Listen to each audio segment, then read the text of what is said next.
Ողջույն սիրելի ընկերներ, ես Ստելլա Սարուխանյանն եմ, ներկայացնում եմ Հայ գյուղը։ Քանի որ խոստացել եմ առաջիկայում ավելի ակտիվ լինել համացանցում եւ հանդիպումները շատացնել եւ պատմությունները եւ հաջողության պատմությունները, կիսատ պատմությունները, հետեւաբար այսօր առավոտից տրամադրվում էի, որ պետք է գամ այստեղ մեր հերոս Նարեկին հյուր, գրեթե բոլորդ հիշում եք, ենթադրում եմ, եւ այստեղից կիսվեմ ձեզ հետ պատմությունով։ Քանի որ ես միշտ համարում եմ մեր այս հանդիպումները անկեղծ զրույց յուրաքանչյուրիդ հետ, որովհետև երբ որ պատմում եմ, կիսվում եմ իմ հույզերով, ապրումներով, ուրախություններով, հաղթանակներով, ձեռքբերումներով եւ ուրախանում եմ յուրաքանչյուրի ձեռքբերումով ու հաղթանակով, ես ինձ այդպես ավելի լավ եմ զգում, որովհետեւ համարում եմ պատմությունը նաեւ ձերը, որովհետեւ հենց այս պատմությունը կերտել ենք միասին։ Այնպես որ կարծում եմ մի փոքր երկար կտևի, բայց ամեն դեպքում ես հետո պահպանելու եմ այս ուղիղ եթերը որպես պատմություն ապագայի համար, որովհետև հիմա կսկսեմ ամենասկզբից, բայց այս կետում պետք է ասեմ,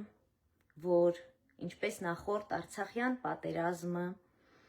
երբ նույնպես ունեցանք հազարավոր զոհեր եւ խեղված ճակատագրեր, տասնյակ հազարներով վիրավորներ եւ նրանք պատմություն դարձան եւ իրականում նրանք կենդանի պատմություն դարձան կամ ճիշտ չի հնչում երևի կամ ցավոտ է հնչում, բայց նաև դարձան մոռացված պատմություն, այսինքն նախորդ Արցախյան պատերազմի եւ վիրավորները, ովքեր կենդանի են, կենդանի հերոսներ են, ժամանակի ընթացքում հնացավ պատերազմը, հնացան հիշողությունները, սպիացան վերքերը եւ մոռացվեցին վիրավորները։ Երբ որ 44 օրյա պատերազմից հետո մենք նույն ապրումները ունեցանք ինչ առաջին Արցախյանի եւ այդ ապրումները միշտ ունեցել ենք յուրաքանչյուրս, այսինքն ով տեսել է նախորդ պատերազմը եւ տեսել է այս պատերազմը ու այս պատերազմի ժամանակ էլ մենք բացի մեծ թվով զոհերը, հերոսները, անմահները, զոհ չանվանեմ, ովքեր հանգչում են թե Եռաբլուրում, թե համայնքային պանթեոններում, մենք ժամանակի ընթացքում պետք է նաև ինտեգրեինք ընտանիքի անդամներին, ծնողներին եւ ես կարծում եմ, որ ես իմ ընկերները, իմ շրջանակը, ում հետ ես եմ շփվում, իմ մտածածին, բայց իրական տեղին թագավորության բնակիչները մենք փորձել ենք ինտեգրել այդ ընտանիքներին, այդ ծնողներին, հերոսացին ծնողներին, բայց շատ ցավոտ կետի մասին պիտի խոսեմ, որը նաև տաբու թեմա է, մոռացված, ողջ մնացած եւ կիսատ հերոսները, ովքեր վիրավոր, բայց ողջ վերադարձել են։ Եվ երբ որ 44 օրյա պատերազմի ժամանակ Նարեկից լուրջ չկար, Նարեկի ընտանիքին արդեն պատմությանը բոլորդ եք ծանոթ, լուրջ չկար եւ փնտրում էին եւ սպասում էին եւ զանգ չկար ոչ սահմանից, ոչ ընկերներից եւ ծնողները ընկերների մեջ էին չէ փնտրում կապ եւ նաև այդ ժամանակահատվածում զոհվեց ընտանիքի մյուս տղան Գարիկը Խնձորեսկի, ում շիրիմին գնացել ենք բազմիցս եւ կարծում եմ այդ պատմությանը նույնպես ծանոթ եք եւ պատմել եմ արծիվի մասին, որ ամեն գնալով հենց այդ գերեզմանի վերևի մասում արծիվ էր, այս անգամ էլ ավելի ուշ, բայց էլի հայտնվեց արծիվը։ Նարեկի պատմությանը անդրադառնալով, այսինքն Գարիկը Նարեկի քեռին էր, ով զոհվել էր եւ 8 ամիս հետո գտանք եւ Նարեկը վիրավոր ամբողջ ծնոտը պայթել էր, ովքեր կհիշեն այդ առաջին օրերը պատմության, երբ ես հիվանդանոցից էի ուղիղ եթերներ անում, նրա պատմությունն էի ներկայացնում եւ դեմքի մի ամբողջ հատված չկար, պայթել էր եւ մեր հրաշագործ բժիշկները ում ամեն Աստծո օր օրհնում են, որոնց ամեն Աստծո օր օրհնում են հազարավոր մայրեր, ում որդիները փրկվել են այդ բժիշկների շնորհիվ 13 ժամ վիրահատելուց հետո 52 կտորով, կտորները նրա մարմնի տարբեր մասերից պոկելով հավաքում են ծնոտ եւ ծնոտի ներսի մասում երկաթ։ Երբ որ ես ինչ-որ բան ներկայացնում եմ կամ յուրաքանչյուրս, երբ որ ինչ-որ պատմություն ներկայացնում ենք հենց որպես պատմություն կամ ինչ-որ մեկի հետ տեղի ունեցած, դա լինում է ակնթարթ, ինչպես օրինակ ֆիլմը, երբ որ նայում ենք 2 ժամանոց ֆիլմ, վայելում ենք, հիանում ենք, բայց այդ ֆիլմի հետևում հնարավոր է տարիների աշխատանք է։ Այդպես էլ Նարեկի կյանքի այդ փուլը, այդ ընթացքը երբ որ 13 ժամ վիրահատում էին, մենք կարծում էինք, որ նա երևի զոհվել է, բայց ծնողներին չեն ասում եւ Փառք Աստծուն տեղյակ պահեցին, բայց այդ վիրահատությանը հաջորդեցին եւս 2 վիրահատություններ եւ դեռ սպասվում են Նարեկին, հասկանում ենք, որ այդքան նարկոզով վիրահատությունները նաեւ հետևանքները եւ ցավերը եւ թևից էին միս կտրել այս հատվածում ավելացնելու համար հետո թևներ ցավում երկար ժամանակ այդպես խնդիրներով եւ անդրադառնալով ընտանիքին, ասեմ, որ 1-2 ամիս առաջ նրանց փոքր որդին արդեն ժամկետային ծառայությունից վերադարձավ ու երբ որ Նարեկը ապաքինվեց, այսինքն այստեղ կարող եմ ասել ուղղակի ողջ մնաց եւ տուն եկավ արդեն վիրահատությունից հետո անդրադառնալով ընտանիքին պետք է ասեմ, որ նրանց ճանաչում ենք արդեն 15 տարուց ավել եւ ընտանիքը սոցիալապես անապահով վիճակում էր, նրանք Սյունիքի մարզից էին եւ են նաեւ եւ ապրում էին շատ վատ պայմաններում Վարձով տան, որը էլի կարելի ասել տուն անվանել, այդքան էլ ճիշտ չի, շատ ոչ բարվոք վիճակում տուն։ Եվ այդ ժամանակահատվածում շատ եմ սենց մանրամասն պատմում, բայց ուզում եմ սա լինի նաև որպես հաջողության պատմություն, որովհետև այս ընտանիքը իմ ընտանիքն է եւ եթե դու ապրում ես նրանց հետ այդ ճանապարհը, անցնում ես նրանց հետ այդ ճանապարհը, հետեւաբար եւ նրանց ցավն է քոնը եւ ուրախությունն է քոնը եւ հաջողությունը։ Երբ որ տևական ժամանակ անց Նարեկը Շուշանի ձեռքից բռնած եկավ եւ իրականում մեր տուն եկան, որովհետեւ իրենց տուն չէր տարել, վախեցել էր ծնողների առաջին արձագանքից եւ բնականաբար արձագանքը նորմալ էր եւ օրերից մի օր, երբ որ հարսնացուի հետ զրուցում էի, արդեն հարսիկի, ով հարս էր եկել, զրուցում էի, նա արեց հետեւյալ արտահայտությունը, որ ինքը երազել է իհարկե հարսանիք ունենալ, հարսի շոր հագնել, սակայն Նարեկը, քանի որ այդ հնարավորությունը չի ունեցել այդ ժամանակահատվածում եւ այդ հետ պատերազմյան իրավիճակը, վիրահատությունները ցավոք սրտի հարսանիք չեն ունենալու եւ քանի որ ինձ մոտ ես ասում եմ ինչպես բոլոր ծրագրերի նախաձեռնությունների ժամանակ իրականում գաղափարը տվյալ պահին է փայլատակում եւ ես այսօր էլ ինչպես 5 տարի առաջ 10 եւ 15 միշտ ասում եմ իմ վաղվա ծրագրերը չգիտեմ, որովհետև շատ հավանական է լինի մի այնպիսի հետաքրքիր առաջարկ, նոր ծրագիր եւ ես հավանեմ ու գնամ այդ ծրագրի հետևից գնամ իրականացնելու եւ իրականում սիրում եմ նաեւ այդ հաղթահարելու պահը։ Ես կարող եմ վերցնել ամենաբարդ նախաձեռնությունը, ամենաբարդ ծրագիրը եւ այդ դժվար ճանապարհը ինձ համար դարձնել նպատակ հաղթահարել եւ երբ որ արդեն ծրագիրը կայանում է, այնտեղ արդեն ես անելիք չեմ ունենում, փոխանցում եմ հաջորդներին, ովքեր արդեն կարող են հեշտ ձևավորած նախաձեռնությունը շարունակել եւ անցնում եմ մյուս գործին։ Եվ այստեղ փայլատակեց միտքը դարի հարսանիքը։ Եվ ինչպես միշտ, ինչպես ամեն անգամ, ինչպես այսօր ես կիսվեցի իմ ու Շուշանի զրույցով, պատմեցի հարսանիքի գաղափարի մասին, չիրականացած երազանքի մասին եւ ես վստահ եմ շատերը կհիշեք եւ ես էլ ես ուղիղ եթերից հետո կգտնեմ եւ կտեղադրեմ մեկնաբանությունների բաժնում, մենք ունեցանք մեծ ու շքեղ հարսանիք, դարի հարսանիքը, որտեղ հայի հավաքական կերպարը խոսեց, որով ես հպարտանում եմ եւ ինձ համար մեր Հայաստան ընտանիք ասվածը, մեր Հայաստան Սփյուռք կապ ասվածը, մեծ 10 միլիոնանոց ընտանիք ասվածը եւ մենք գաղափարը հենց այդ հարսանիքի օրը ցույց տվեց իր իրական ուժը, որովհետև բոլորդ նաև գիտեք իմ տիկին Հասմիկին, այնտեղ իրենք կազմակերպեցին Ամերիկայի Միացյալ Նահանգներում եւ դրամահավաք եւ աջակցություն տան համար, որի մասին քիչ ուշ կխոսեմ հարսանիքի ավարտից հետո, եւ հարսանիքի համար եւ այդ տարի նաեւ տիկին Հասմիկը եկավ եւ մենք ունեցանք մեր փողոցը փակեցինք, իսկական հայկական հարսանիք,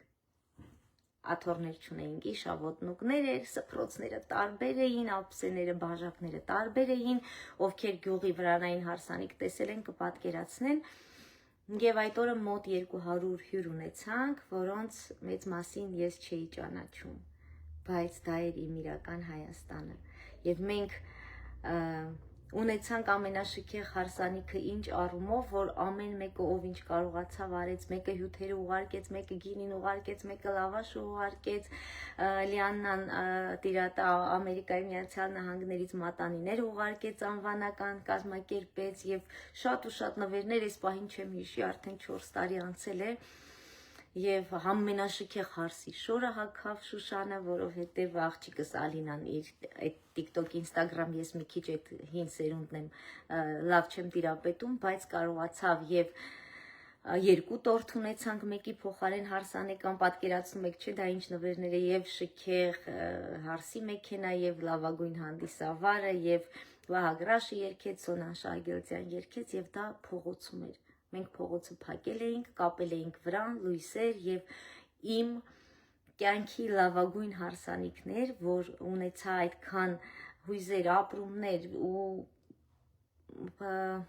բերկրանք էի ապրում մեր հավաքական կերպարից ավելի շատ եւ ավելին, որ նաեւ Նարեկին այդքան ընտանիք ճանաչեց, ընկերացավ եւ այնքան ուտելիք ունեինք եւ անգամ այսօրվա պես այդ պահը հիշում եմ, հարսանիքի գումարից $700 ավելացել էր, որը ծախսեցինք հետո տան ծախսերի վրա եւ բացի այդ այնքան սնունդ ունեինք, խորոված եւ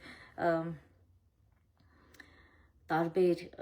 կերակրատեսակներ, հարսանիքի համար նախատեսված, որ հաջորդ օրը մենք նույն կերպ 7 ընտանիքի բաժանեցինք եւ ընտանիքների, ովքեր իրոք կարիքը ունեին, եւ այն մատաղ ասվածը, որ մենք առհասարակ անում ենք եւ բաժանում կամ ընտանիքով ենք ուտում եւ այլն, սա իրական զոհաբերության էր նման եւ այդ զոհաբերություն բառն էլ չեմ սիրում, ավելի շատ նվեր ունեցածից եւ մենք 7 ընտանիքի բաժանեցինք հարսանիքից հետո որպես օրհնություն եւ այդ ընթացքում մենք, քանի որ Facebook-ով շատ ակտիվ ներկայացնում ենք Նարեկի պատմությունը, վիրահատությունը, հիվանդանոցում եղած ժամանակը եւ Լիաննան Ամերիկայի Միացյալ Նահանգներից կազմակերպեց դրամահավաք, իր աղջիկը ինչ որ կայքով կազմակերպեց, որտեղ որ աջակցություններ են լինում եւ բնականաբար նրա ընկերները, իմ դեղին թագավորությունում եղած ողջ սփյուռքը կոպեկ առ կոպեկ, այն որ ամեն մեկը իր ումաններ դնելով եղավ մի հատ սենց դրամահավաք, որի ժամանակ գտանք հենց Նոր Խարբերդում, որտեղ ընտանիքը բնակվում է, գտանք հողատարածք, որը արժեր $7,000։ Ֆիլմի նման ամբողջ պատմությունը հիշում եմ, որովհետև սենց միասին ընտանիքի հետ քայլել ենք։ Եվ երբ որ ամուսինս Կարենը նրան բացատրեց, որ մենք ունենք ընդամենը $5,000, $5,500, որից 500-ը պետք է ծախսենք այդ գրանցումների եւ այլնի վրա եւ կարող ենք վճարել 5,000, մարդը ումից գնում են եւ ես ոչ անունն եմ հիշում, ոչ դեմքը, բայց այն որ ամեն անգամ խոսելիս ասում ենք օրհնվի այդ տեսակը մարդու, հայի, նա էլ ասաց, որ ինքն էլ իր կողմից զեղ չկանի եւ քանի որ վիրավոր զինվորի համար է, մենք հողը գնեցինք $5,000-ով։ Հավաքված գումարին գնեցինք ընթացիկ էլի դրամահավաքներ եղավ, տիկին Հասմիկի աջակցությամբ, Հայկուհու, Մարինեին, տիկին Վարդուհու, ով բազմիցս ընտանիքի կողքին էր եւ տիկին Հասմիկիս աղջիկը այնտեղ ցուցահանդես էր կազմակերպել, Աննան հաց էր թխել, Լուսինեն սուրճներ պատրաստում, տիկին Ալիսը, բոլորը, ես եթե հանկարծ անուններ եմ մոռանում, դուք այնքան շատ եք, դուք իմ 10 միլիոնն եք, երբեք չմտածեք, որ մեկի անունը ասում եմ, մյուսինը բաց թողեցի, ինձ համար այդքան էլ անունները ասելը չի, ինչքան որ ասում եմ իմ հայերը, իմ մեծ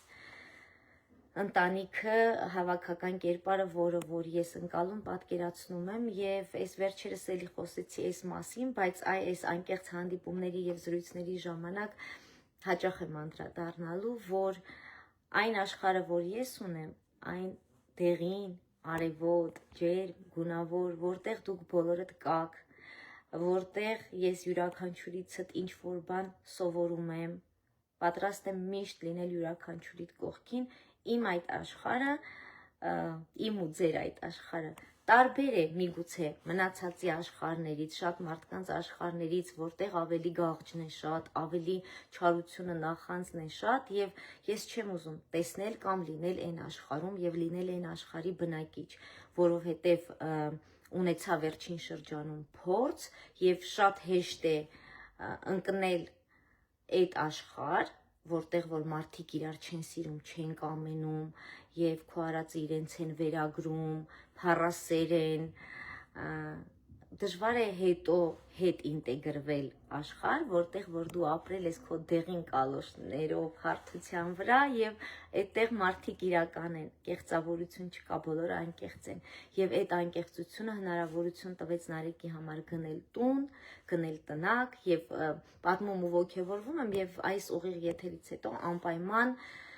մեկնաբանություններում տեղադրելու եմ մեր այդ անցած ճանապարհը եւ փորձելու եմ Արտյոմը ցեմենտ պիտոնի հարցում օգնեց այնքան շատ էին մեր աջակիցները այդ շրջանում, որ ես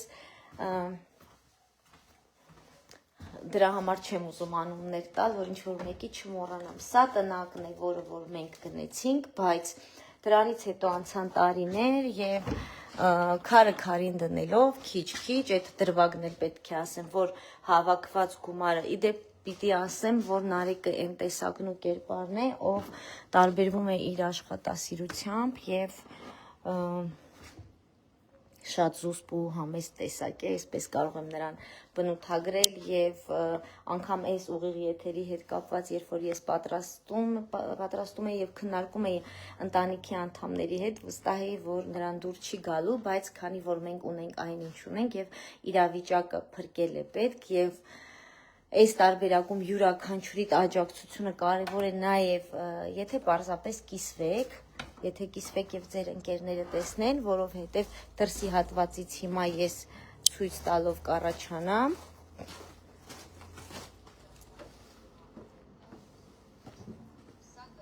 Այս բակն է։ Այսինքն հողատարածքը, որը մենք բոլորս միասին գնել ենք եւ սա շինությունն է, որը ժամանակի ընթացքում պետք է ասեմ, որ առանց որևէ շինարարի գումար վճարելու, որովհետեւ հիմնականում այս ամենը արել են Նարեկը, հայրը, ընկերներն են եկել, ով ինչով կարողացել է եւ կառուցել ենք այս տունը ու ես սպասում էի այս օրվան, որ պետք է ցույց տամ ու Տիկին Հասմիկը երբ որ այդ դրամահավաքը կազմակերպում էր, մենք գրել էինք, որ Նարեկի տան տանիքի գումարը եւ ես ուզում եմ ցույց տամ ու ասեմ Տիկին Հասմիկ տանիքը կա եւ ձեր ընկերների, ձեր այդ տեղի թակավորության եւ սիրելի Լիաննայի, Հայկու Հումարինեի, Տիկին Վարդու, Տիկին Ալիսի բոլորիդ աջակցությամբ Մերիի այսօր այս տունը կա, բայց քանի որ նրանք բնակվում էին Վարձով տան եւ հիմա արդեն ձմեռնա